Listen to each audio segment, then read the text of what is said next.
লোহা সম্পর্কে আজকে আমি এমন কিছু অবাক করার কথা বলবো যেগুলো সত্যিই আপনাকে অবাক করবে, বিস্মিত করবে। পবিত্র কোরআনে আল্লাহ রাব্বুল আলামিন বলেছেন যে লোহা আমি আসমান থেকে পৃথিবীতে নাজিল করেছি।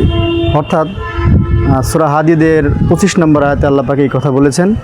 অর্থাৎ কোরআনের মতে লোহা হচ্ছে পৃথিবীর কোনো বস্তু নয়, এটা হচ্ছে আসমান থেকে এসেছে, পৃথিবীর বাইরে থেকে এটা তৈরি হয়েছে, এটা প্রোডাকশন হচ্ছে পৃথিবীর বাইরে। তো এটা হচ্ছে পবিত্র কোরআনের কথা, কিন্তু আধুনিক বিজ্ঞান এই বিষয়ে কি বলে সেই বিষয়ে একটু ডিসকাশন করব। সেটা হচ্ছে আধুনিক বিজ্ঞান এই বিষয়ে পুরোপুরি একমত যে লোহা এই পৃথিবীর কোনো উপাদান নয়, বরং লোহা হচ্ছে পৃথিবীর বাইরে থেকে উৎপাদন হয়েছে। কিভাবে?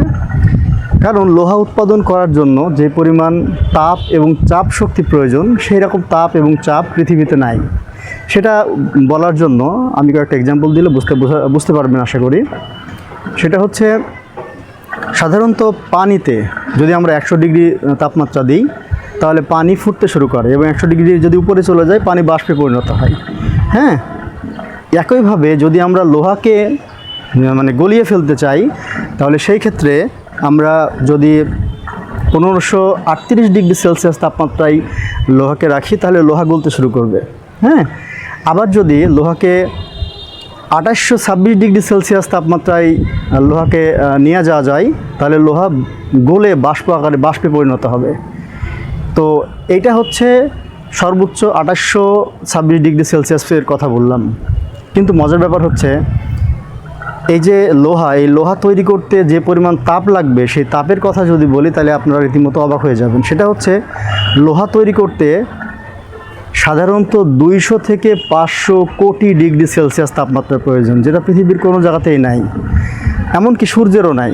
যেমন সূর্যের যদি উপরিভাগের তাপ যদি ধরি সেটা তো খুব বেশি না, তবে সূর্যের একেবারে কেন্দ্রে যে অবস্থিত যেখান থেকে তাপের মূল শক্তি আসে বা যেখান থেকে তাপ উৎপাদন হয় সেটার তাপমাত্রা হচ্ছে 1.5 কোটি ডিগ্রি সেলসিয়াস, মাত্র 1.5 কোটি ডিগ্রি সেলসিয়াস। অথচ লোহা যেই নক্ষত্রের ভিতরে তৈরি হয়েছে সেটা হচ্ছে 200 থেকে 500 কোটি ডিগ্রি সেলসিয়াস তাপমাত্রার মধ্য দিয়ে লোহা তৈরি হয়েছে, তো লোহাকে তৈরি করা হয়েছে।